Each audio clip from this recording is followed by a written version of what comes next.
Hello everyone, जय हिंद, नमस्कार, welcome you all to mission competition. आप सभी का स्वागत है। सबसे पहले आप सभी को राधे राधे, जय श्री राम।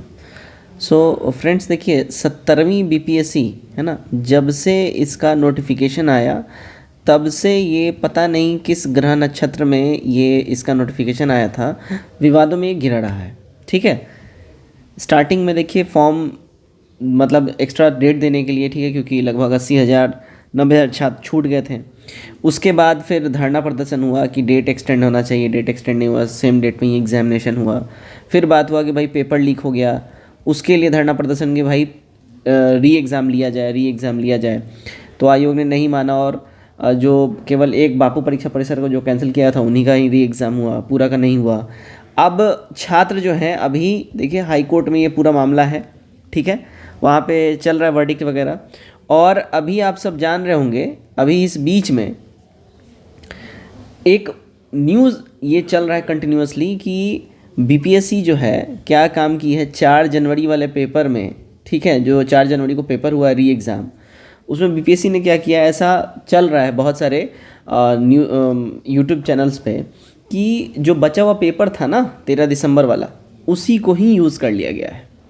अब इस चीज़ पे ही बीपीएससी ने स्पष्टीकरण दिया है, लेकिन यहाँ पे एक चीज़ हम बोलना चाहेंगे, भाई 17वीं बीपीएससी का ड्रामा अभी भी बंद नहीं हुआ है और री एग्ज़ाम के राह पे जो है कहीं ना कहीं ये चीज़ें दिख रही हैं। क्योंकि जब चीज़ें बहुत ज़्यादा अटपटी होने लगती हैं ना, तभी बीपीएससी आता है, स्पष्टीकरण देता है। इसके ऊपर आप लोगों का क्या राय है, कमेंट करके जरूर बताइएगा। चलिए देखते हैं बीपीएससी का क्या जवाब है, क्या नोटिस है, ये हम लोग एक बारी देख लेते हैं। देखिएगा, तो ये बीपीएससी का ऑफिशियल नोटिस है ना, उनका जवाब का।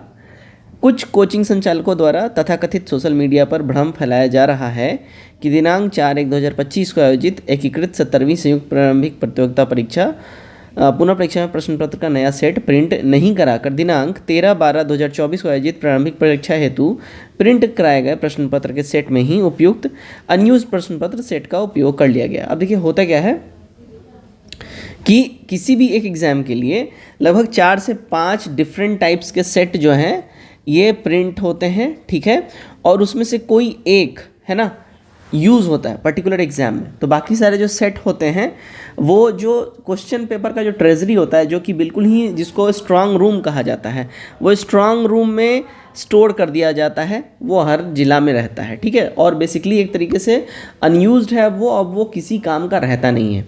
तो इसी चीज़ का आरोप लगाया गया कि जो अनयूज्ड क्वेश्चन पेपर था ना, उसको इस्तेमाल किया गया है, जबकि तरीका ये है कि वो अब रद्दी का भाव है, अब वो किसी काम का नहीं है, लेकिन उसको इस्तेमाल किया गया है बीपीएससी के द्वारा। ऐसा बीपीएससी बोल रही है कि कुछ यूट्यूब चैनल्स पे ऐसी भ्रामक बातें फैलाई जा रही हैं, राइट। अब आगे देखते हैं क्या बोला जा रहा है।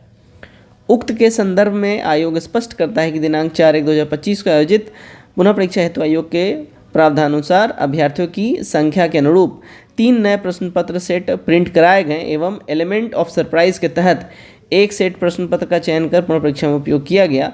नए प्रश्न पत्र सेट प्रिंट कराने के कारण ही पुनः परीक्षा आयोजित करने में 21 दिनों का समय लगा। अतः सोशल मीडिया पर प्रसारित आरोप पूर्णतः निराधार है। सिंपल यहाँ पे बोल दिया गया है कि भाई नया सेट प्रिंट कराया गया है, इसीलिए हमको 21 दिन का समय लगा है। अगर हम अनयूज्ड पेपर ही यूज़ करते, ठीक है, तो हम हफ्ते भर के अंदर में 6 से 7 दिनों परीक्षा करा लेते हैं। तो अब ये स्पष्टीकरण ये ऑफिशियली बीपीएससी आयोग के द्वारा है, ठीक है, और इन पे जो आरोप लग रहा है वो आपने पढ़ ही लिया। अब यहाँ आगे देखिएगा क्या और बोल रहे हैं। सभी सफल अभ्यर्थियों को ऐसे तत्वों से सावधान रहने की आवश्यकता है। इस तरह के अवांछित तत्व अभ्यर्थियों का ध्यान आकर्षित करने, लगातार खबरों में बने रहने एवं सस्ती लोकप्रियता प्राप्त करने हेतु पूर्व में भी नॉर्मलाइजेशन एवं अन्य विषयों को मुद्दा बनाकर सोशल मीडिया पर बिना किसी जानकारी के कल्पना के आधार पर लगातार भ्रम अफवाह फैलाने हेतु साक्षात्कार देते रहते हैं। अभ्यर्थियों को सूचित किया जाता है कि सभी जानकारी सूचना के लिए आयोग की आधिकारिक वेबसाइट का अनुसरण ही करें। अब आयोग का जो आधिकारिक वेबसाइट वगैरह है, यहाँ पे सोशल मीडिया हैंडल, यहाँ पे ट्विटर का है, यहाँ पे इंस्टाग्राम है और यहाँ पे यूट्यूब और फेसबुक का यहाँ पे दे दिया गया है। बोला जा रहा है भाई आप यही लोग यूज़ करिए। यहाँ पे एक चीज़ समझने वाली बात है कि जो आयोग बोल रहा है कि हमने अनयूज्ड पेपर यूज़ नहीं किया, हमने न्यू प्रिंट करवाया है क्वेश्चन पेपर, इसलिए हमें 21 दिन समय लगा है। लेकिन ये सडनली आप सोचिए रिज़ल्ट वगैरह सब कुछ आ गया, और रिज़ल्ट वगैरह आने के बाद ये बातें कहाँ से उठ रही हैं। और अगर ये बातें उठ रही हैं, कुछ तो बात में ऐसा होगा, कुछ पॉइंट जो ये उठ रहा है। बहरहाल इन सब में सबसे ज़्यादा बोलते हैं ना कलेजे में पत्थर होगा जिन भी बच्चों का रिज़ल्ट आया है, क्योंकि वो लोग खुशियाँ मना रहे हैं, ठीक है, वो लोग खुशियाँ मना रहे हैं और मेंस की तैयारियों में वो लोग लगे हुए हैं। और सडनली अब ऐसा जो खबर आने लगा है ना, अब उन्हें भी डर लग रहा होगा कि कहीं ऐसा ना हो पेपर वाकई में कैंसिल हो जाए और री एग्ज़ाम हो जाए, जो कि एक तरीके से कहीं ना कहीं उस तरफ चीज़ें जाती हुई दिख रही हैं।